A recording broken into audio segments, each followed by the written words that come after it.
Connect Fourth. Once, there was a young girl who lived in a small town just south of Stirling. Her parents had to go to town for a while, so they left her alone, home alone, but protected by her dog, which was a very large collie.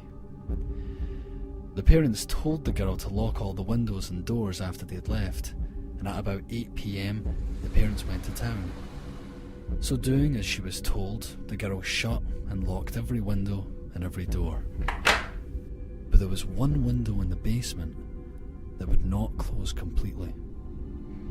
Trying as best as she could, she finally got the window shut, but it would not lock. So she left the window and went back upstairs, but just to make sure that no one could get in, she put the dead bolt lock on the basement door. Then she sat down and had some dinner and decided to go to sleep for the night. Settling down to sleep at about 12 o'clock, she snuggled up with the dog and fell asleep. But at one point, she suddenly woke up. She turned and looked at the clock. It was 2:30 in the morning. She snuggled down again, wondering what had woken her, when she heard a noise. It was a dripping sound. She thought that maybe she had left the water running and now it was dripping into the sink. So thinking it was no big deal, she decided to go back to sleep. But she felt nervous, so she reached her hand over the edge of the bed and let her dog lick her hand for reassurance that he would protect her. Again, at about 3:45 in the morning, she woke up hearing a dripping noise.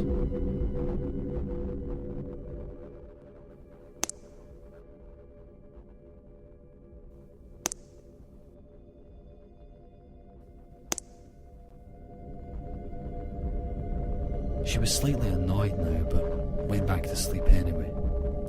Again, she reached down and let the dog lick her hand. Then she fell back to sleep.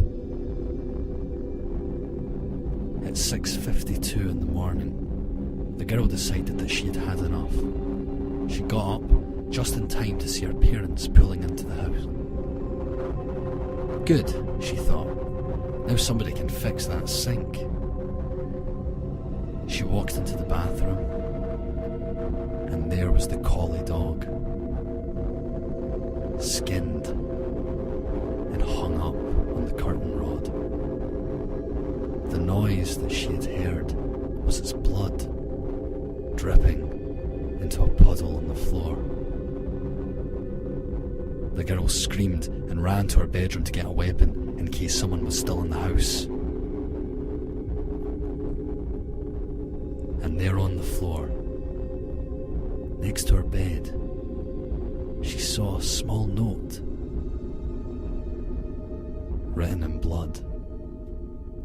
It read, "Humans can lick too." Connect Fourth feature. This Halloween, Stirling is hosting their own paranormal festival, and for the first time. With Scotland being a paranormal place, it makes sense that Stirling gets involved and into the spooky spirit, embracing all things ghost, UFO, alien, creature and haunting-like. You will find them all here in the form of presentations, lectures, films and even our very own vampire ball at the Albert Hall.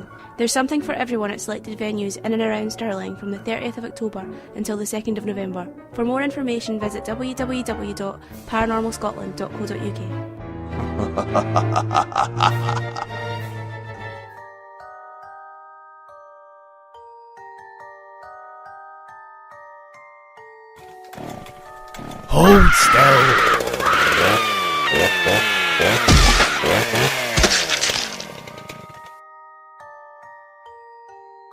Oh, hello there. I'm Creepy Connor. And I'm Rotten Ronnie. And we were just dealing with some troublesome geysers. Those bloodstains will be tough to get out. Listening to those jokes was more painful than what we just done to them. Halloween hasn't always been about rubbish jokes, Mars bars, and chocolate apples, you know. Halloween dates back to well over 2,000 years ago, although back then it was called Samhain, meaning summer's end. It was an annual meeting falling on the 1st of November. On this day, it was said that evil spirits could enter the world of the living. Offerings of food and drink were made to try and appease these spirits, to protect the crops and livestock. Not that it worked. These souls would revisit their old homes where they once lived. Christian holidays, such as All Hallows Day on 1st of November and All Souls Day on the 2nd, had major components which lead into today's modern version of Halloween. On these days, souling was done, a tradition involving the baking of cakes for all christened souls, which has been suggested as an origin for trick-or-treating. These holidays provided one last chance for the dead to gain vengeance on their enemies, before moving on to the next world. These souls were represented in carved jack-o'-lanterns, which smash as easy as a child's head, and are a well-known symbol of Halloween. It wasn't until the 16th century that the name All Hallows Eve was adopted. This date fell on the 31st of October. Around this time is also when guising became more popular. The change in festival resulted in people dressing up in costume and performing songs in exchange for food. In our case, poisonous sweeties.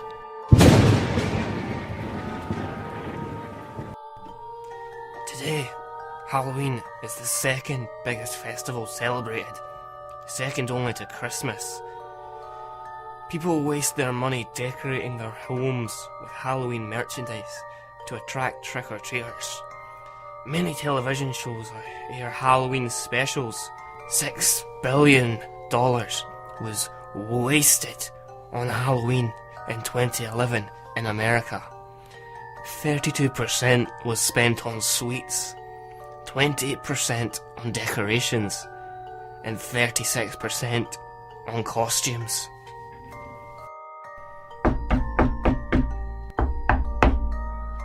Speaking of which, there's some little rascals outside in costumes right now. I suppose we better entertain them.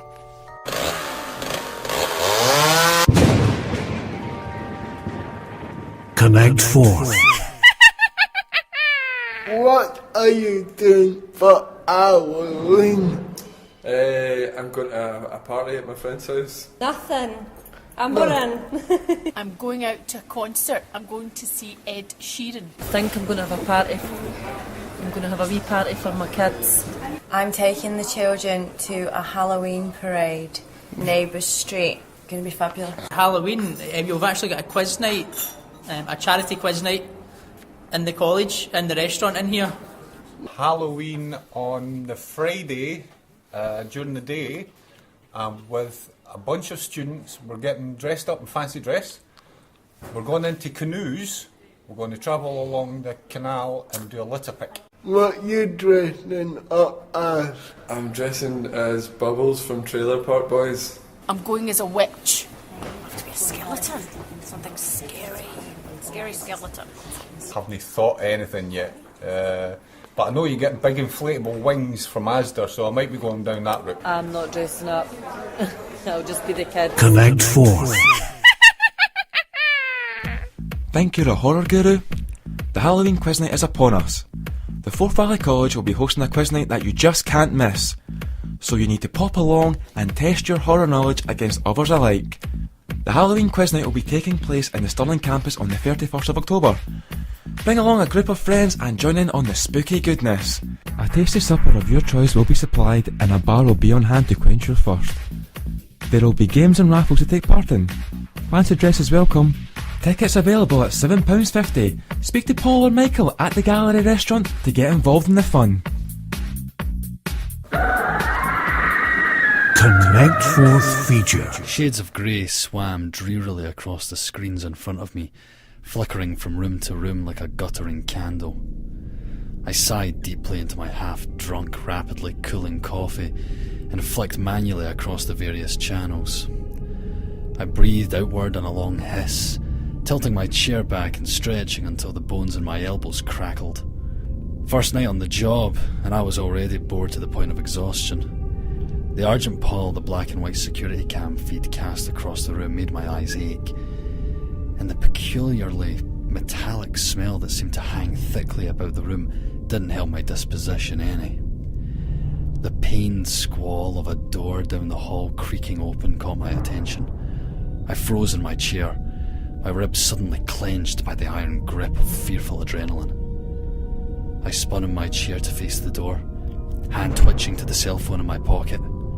The door to the security room swung open, and I found myself almost laughing with relief. Leaning against the door frame, smiling lopsidedly at my half-standing fight or flight disposition, the janitor. "Put your rosary beads away. I'm just checking in to say that that's me done for the night," he said, tossing me the keys at his waist. "Be sure you lock up when you head out." Ugh, reeks in here. "I know," I replied apologetically. "I'll see somebody about it in the morning. Thanks, man. See ya." He exited with a nod, and I yawned, shifting in my seat. He'd left the door ajar, and a pleasant breeze breathed in. I turned back to the screens and resumed my position as sentinel of the silver screens, leaning forward to rest my chin in the crook of my arm and pick absent-mindedly at a chip at the table. "It's gonna be a long night," I murmured to nobody in particular. The dim buzz of the screens seemed to crawl into my skull and tremble there, writhing amongst the wiring of my brain, twitching electronically somewhere behind my eyes and stirring up the beginnings of a migraine. It was 5 a.m. I'd been here 7 hours, and the most exciting part of my shift had been the arrival of a small black beetle from somewhere behind my desk. I yawned, my jaw clicking like the mandibles of some enormous praying mantis. Goose flesh had pebbled both my forearms, and I remembered the door to my enclave had been left ajar. I went to close it in the hopes of regaining some warmth, when something on the screens caught my attention. A flash of movement a few corridors away. Perhaps a stray animal had gotten in, I thought to myself, stretching and leaning forward to flick through the footage and try to identify whatever had been scurrying about. Something caught my attention at the 3 a.m. mark on feed 6. The feed of the security room, the room I was currently slumped in. I watched in horror as a strange, pale figure emerged from behind me in the grainy footage and stood a few feet away from me. Its eyeless face seemed to watch me, its hunched form dwarfing me. It was almost human, but too thin, the limbs too long, the featureless face a bizarre, blank testament to the horror of emptiness. I hardly dared breathe as I watched the minute counter in the corner of the screen scroll onward. After an hour, the creature seemed to melt back into the darkness. I was shaking as I got out of my seat and turned to stare into the black maw of the open door, painfully aware of how weak and exposed I was. Part of me wanted to slam the door and hide beneath the desk until morning, but the part of me that favoured bravery over self-preservation pressed me out into the long hallway with my flashlight. The pale beam arced across the floor ahead of me. Nothing out of the ordinary, besides the double doors at the end of the hallway being propped open. Cursing, I kicked them closed and jumped backward, almost expecting the beast to throw them open again. The world seemed to quiver behind a film of water as fear blurred my vision with tears. I darted back into the security room, leaving the door open so I could hear it if the doors at the end of the hall were opened, and give myself some warning as to approach of whatever was out there in the vast darkness beyond the ring of silver light cast by my screens. I pulled out my cell phone and typed the description of the creature into Google, hoping for some kind of explanation. No cell phone reception, of course, but the company Wi-Fi still worked. Maybe this was just an elaborate prank. I found nothing, besides a few links to short stories submitted online featuring similar creatures, and a link to an almost empty blog, save for a single entry comprised of only one sentence. He has no eyes. He only notices you once you notice him. My stomach liquefied beneath my skin. My blood rushing too fast, dizzyingly so. I placed my phone on the desk and began to search through the feeds, looking for the beast, for some confirmation that it had been an apparition brought on by my own exhaustion. Or at the very least that whatever it had left the premises. Some part of me was terrified, though I was fairly certain that this creature had been some kid screwing around, hoping for some kind of reaction. The next hour crawled past uneventfully. I remained on guard. Part of me wanted to bolt out into the maze of corridors and leave, but I reminded myself that I was 4 floors up, and if there was something out there that wasn't best disposed towards me, whatever it was would probably get to me before I got to an exit. I typed out some half-garbled Facebook message to my best friend, asking if he'd mind coming by to pick me up, as there was somebody creeping around the building trying to freak me out, and I'd rather suffer the repercussions of finishing up a few hours early over enduring any more uncomfortable presence of whatever weirdo liked to don creepy costumes and hang out in an empty office building at night. After a while, my phone bleeped cheerfully as my buddy messaged me back, saying he was at the front entrance. He'd come up and he'd meet me, help me allay my fears. I sent him back a message, thanking him, and watched him enter the building on the feed. He wended his way up the stairs. When he reached the floor that I was on, he just vanished from the feed.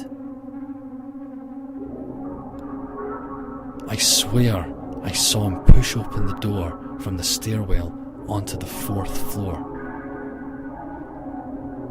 But he never re-emerged on the other side. He clearly thought this was a whole lot funnier than I did. I cursed under my breath and got up to go get him. The stairwell was just out the double doors at the end of this corridor and along the hall. Pushing open the doors, a chill gripped me. The black loomed, my eyes adjusting to the total darkness. I peered down the hall, calling his name a few times. I tutted, assuming he was hiding in a blind spot, hoping I'd do exactly this, come looking for him and fall prey to some cheap jump scare. Screw him, he could sit and wait if he was going to be an idiot. I turned and walked back along the security room and settled in my chair, flicking through the feeds to see if I could see his hiding place. Maybe I'd give him a scare of my own. Suddenly, though, I noticed some bright red speckling on one of the lower screens. My heart sank. Our feed was in black and white. I began to tremble once again, raising my hand to the screen. I wasn't sure why. I guess I wanted to confirm that I was really seeing this. My fingers came away sticky, the sharp metallic tang of the air stronger than ever. It was blood. And at that moment, the double doors at the end of the hall creaked open. Connect Fourth feature. There's something strange going down at the View. It's weird, and it's not looking good. Who are they going to call? The Ghostbusters are back, celebrating their 30th anniversary. The View would like to welcome Peter Venkman, Raymond Stantz, Winston Zeddemore, and Eon Spenkler back to the big screen. recognised as one of the best. A supernatural comedy which defined an era and spawned a franchise. Bring the family along and relive the 1984 classic, shown only at the View in Stirling.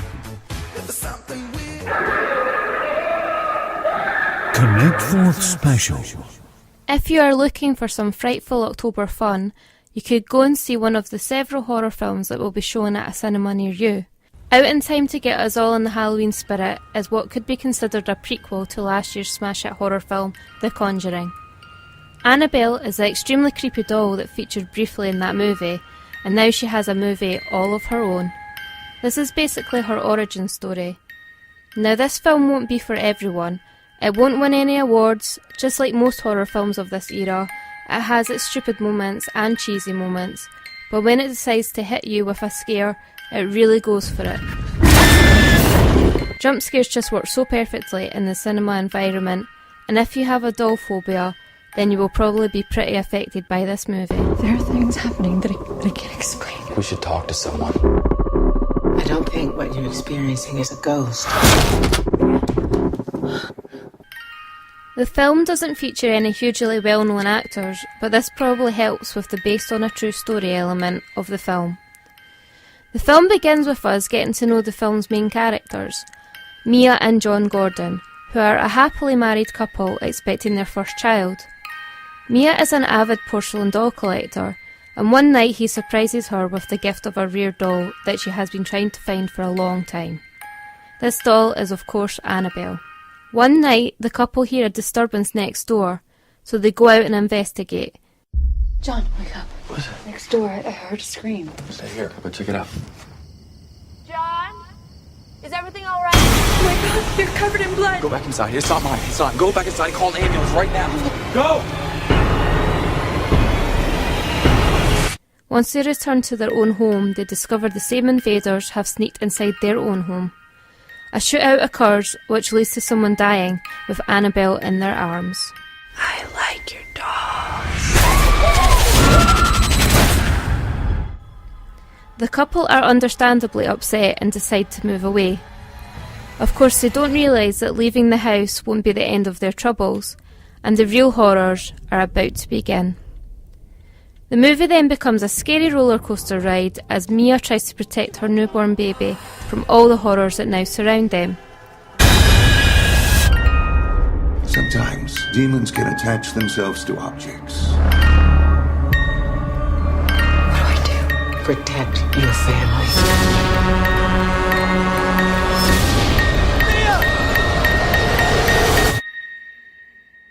All this tension builds towards a satisfying but slightly weak conclusion. Does Mia manage to protect her baby, and who survives to tell the tale? You will have to get yourself to your local cinema to find out. Who are you?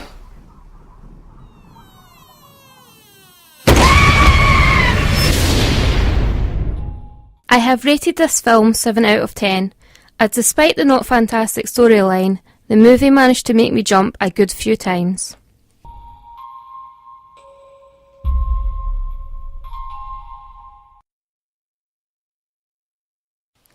Now we will tell you about the true story in which the sequel to The Conjuring is going to be based.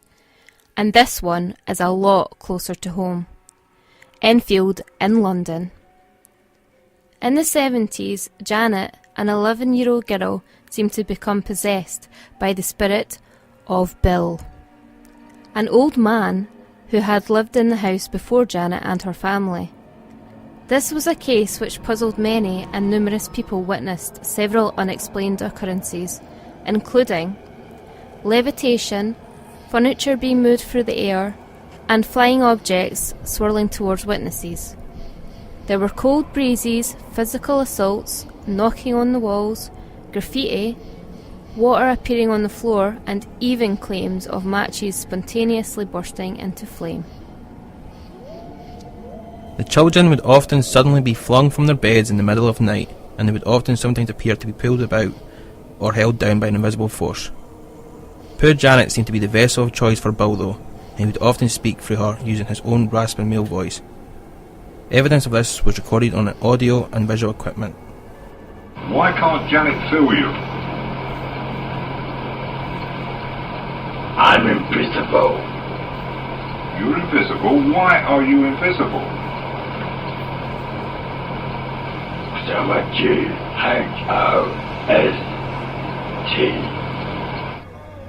She would disappear into violent trances and would even growl and bark like a dog.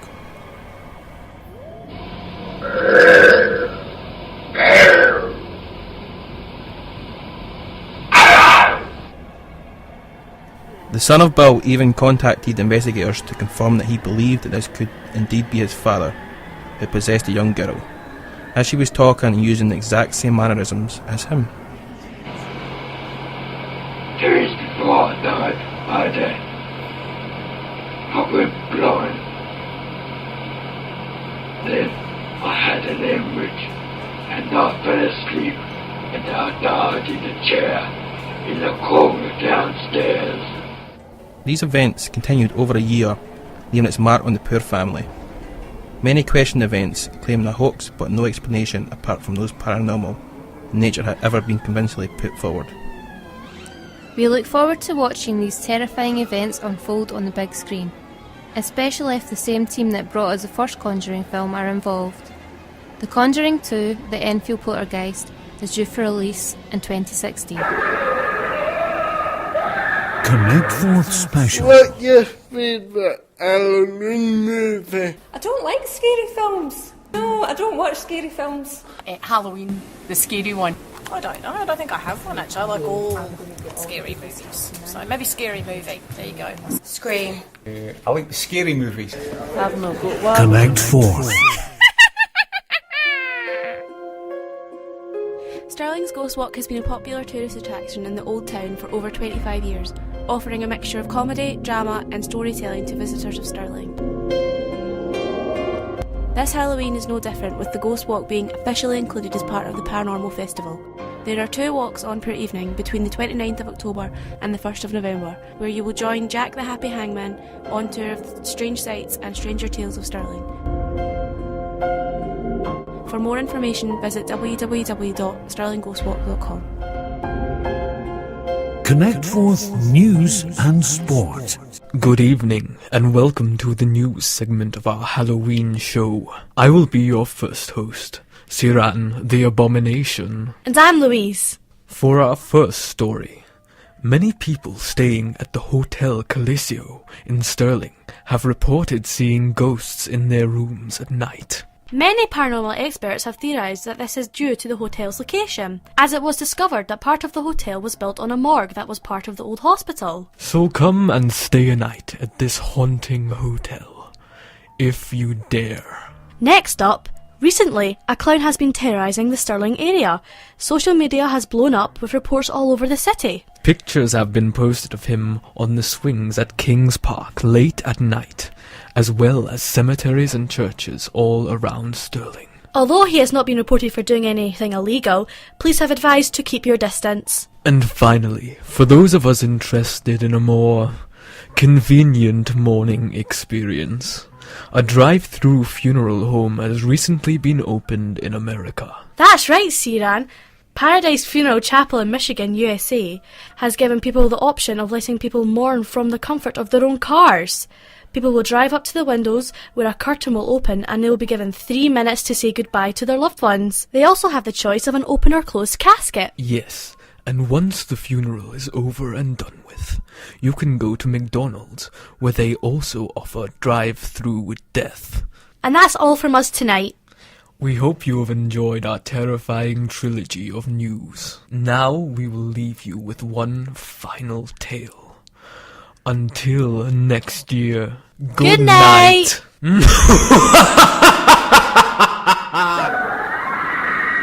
Connect Fourth feature. There's this girl and she's babysitting this. She's a teenager and she's babysitting a couple of kids at this family's house, and the parents go out for the evening and everything. And they basically say, feel free to just schmooze around the house. They say, we actually don't have proper cable in the living room, but in our bedroom we do have it, so you can feel free to go upstairs and watch it in there. And she's like, alright, cool. So they leave and everything, and the hours go by and the kids get put to bed, everything's fine, she thinks fine, and she goes up to the parents' bedroom because she's going to watch TV there. And she's lying on the bed and she's flicking through the channels, and she's really off put by the fact that at the foot of the bed there seems to be some kind of statue. Some kind of statue. She can't see what it is though because there's a white sheet over it. But she decides, well, you know, curiosity gets the better of her, and she decides to get up and she pulls the sheet off this statue. And it's about a 6-foot clown statue. And she's very creeped out by it. And it's just looking her straight in the eye. And so she puts the sheet back over the statue. And she goes back and sits on the bed and tries to watch TV, but she just can't get into whatever she's watching. She's too busy thinking about this statue. And so, finally, she kind of cracks. She's too creeped out. She gets up. And she phones up the parents and she says to them, listen, I'm in your bedroom, I really want to watch this TV show, but I'm very creeped out by that clown statue that's inside the bedroom. Would it be okay if I moved it into the next room? And, of course, the parents reply, we don't have a clown statue. This Connect Forth broadcast has been produced by the Back 2 Media students. Big thank you to Chris, Emma and Casey for the ghostly tales, Amy and Stuart for their promos, Connor and Ronnie for the history, Gillian and Kevin for the reviews and the true story, Kieran and Louise for their news stories, Harris for the Vox Pops, and a special thank you to Simsimilia for her original story. Thank you for listening. Connect Forth, the radio forum for students.